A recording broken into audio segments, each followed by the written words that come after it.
بات سمجھ آ رہی؟ صلات کی نسبت جب کیا معنی ہوتا ہے؟ صلات کی نسبت جب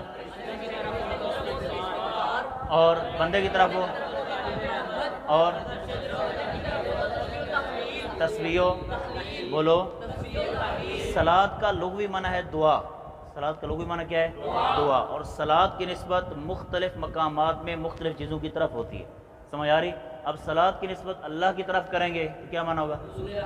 نزول رحمت. صلات کی نسبت جب ہم فرشتوں کی طرف کریں گے کیا معنی ہوگا؟ اور صلات کی نسبت جب بندوں کی طرف کریں گے پھر کیا معنی ہوگا؟ اور صلات کی نسبت جب شجر و حجر کی طرف کریں گے پھر کیا معنی ہوگا؟ تسبیح و یاد رہے گا تسبیح و تحلیل. اصحابہ اس کے بارے میں 4 قول ہیں. سمجھ آ رہی؟ نمبر 1 اصحاب یہ یا تو صاحب کی جمع ہے. اصحاب یا تو بولو صاحب کی جمع ہے. جیسے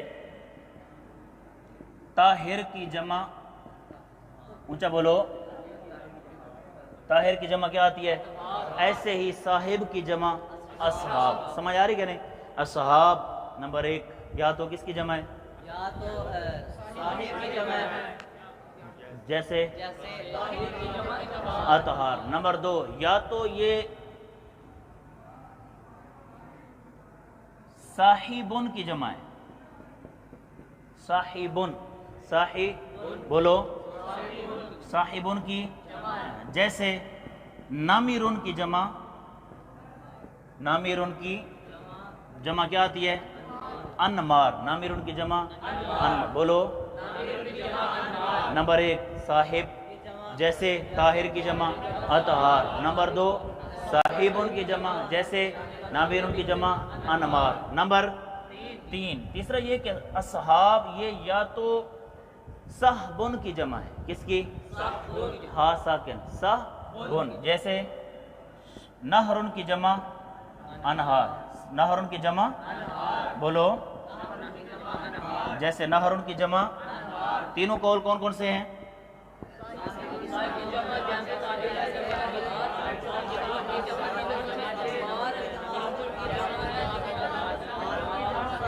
صحبن کی جمع ہے جیسے نہرن کی جمع شجرن کی جمع اشجار. حجرن کی جمع احجار. سمجھ آ رہی کہ نہیں؟ اچھا اسی طرح آگے نمبر 4 اصحاب یہ یا تو صحیبن کی جمع ہے.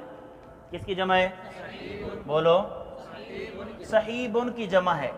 جیسے شریفن کی جمع بولو اشراف. شریفن کی جمع اشراف. سمجھ آ رہی کہ نہیں؟ اصحاب کے بارے میں کتنے قول ہیں؟ نمبر 1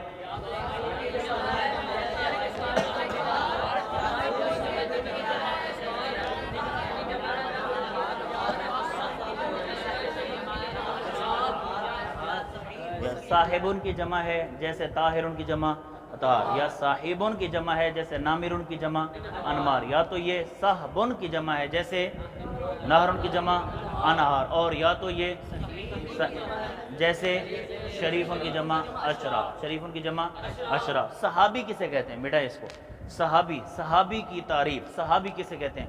من لقی النبی صلی اللہ تعالی علیہ وسلم ایمانا وماتا علی ایمانہ وماتا علی ایمانہ. سمجھ آ رہی؟ وہ عظیم شخص یا وہ عظیم ذات. وہ عظیم بولو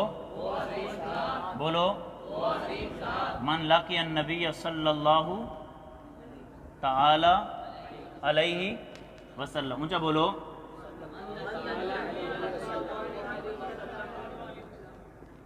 وماتا علی ایمانہ وماتا ایمانہ. سمجھ آ رہی؟ یا ایمانن بھی کہہ سکتے ہیں. سمجھ آ رہی کہ نہیں؟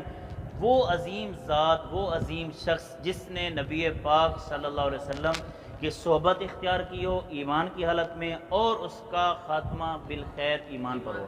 سمجھ آ رہا ہو؟ اس کا خاتمہ بھی ایمان پر ہوا. حضور کی صحبت اختیار کی ہو ایمان کی حالت میں اور اس کا سمجھ آ رہی؟ ایمان کی حالت میں حضور کی صحبت میں بھی رہا ہو اور دنیا سے بھی ایمان کی حالت سے گیا ہو. سمجھ آ رہی کہ نہیں؟ اس کو کیا کہتے ہیں؟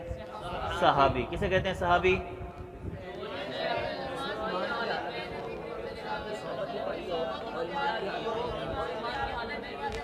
دنیا سے اس کو کیا کہتے ہیں؟ صحابی. بات سمجھ آ رہی؟ کیا شروع سے تمہارا سبق کیا ہے؟ والصلاۃ علی النبی اور رحمت کاملہ نازل ہو نبی پاک صلی اللہ تعالی علیہ وسلم پر اور آپ کے تمام صحابہ پر اور حضرت امام اعظم ابو حنیفہ پر سلام اور سلامتی نازل ہو امام اعظم حنیفہ پر اور آپ کے تمام.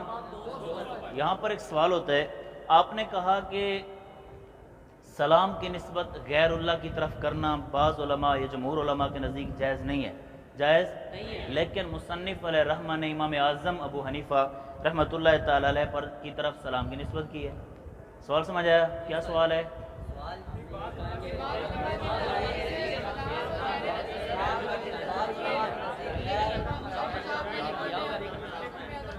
بات سمجھ آ رہی؟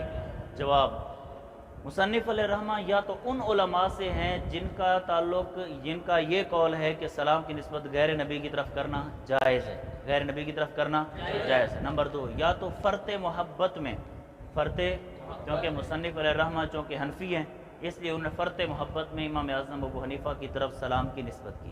فرط محبت میں، سمجھ آ رہی؟ فرط محبت میں امام اعظم ابو حنیفہ کی طرف سلام کی نسبت کی ہے. سمجھ آ رہی کہ نہیں؟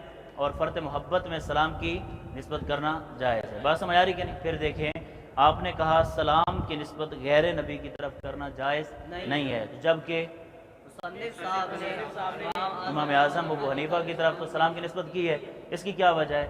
جواب، دو جواب دیے. پہلا جواب کیا ہے کہ یا تو مصنف علیہ رحمہ کا تعلق ان علماء سے ہے جو کہتے ہیں غیر نبی کی طرف سلام کی نسبت کرنا جائز ہے، اور دوسرا جواب یہ ہے کہ آپ نے فرط محبت میں آ کر سلام کی نسبت امام اعظم ابو حنیفہ کی طرف کی ہے. بات سمجھ آ رہی؟ ایک اور سوال، مصنف علیہ رحمہ نے خطبے کے اندر امام اعظم کا ذکر کیوں کیا؟ خطبے کے اندر امام اعظم کا ذکر، کیا سوال ہے؟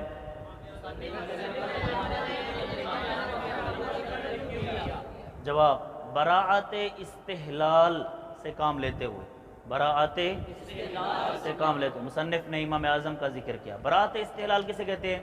خطبے کے اندر ایسے الفاظ کا ذکر کرنا جو مقصود کتاب کی طرف مشیر ہوں، جو مقصود کتاب کی طرف اشارہ کرنے والا ہوں. یہ کتاب کے اندر یہ مقصد ہے. سمجھ آ رہی؟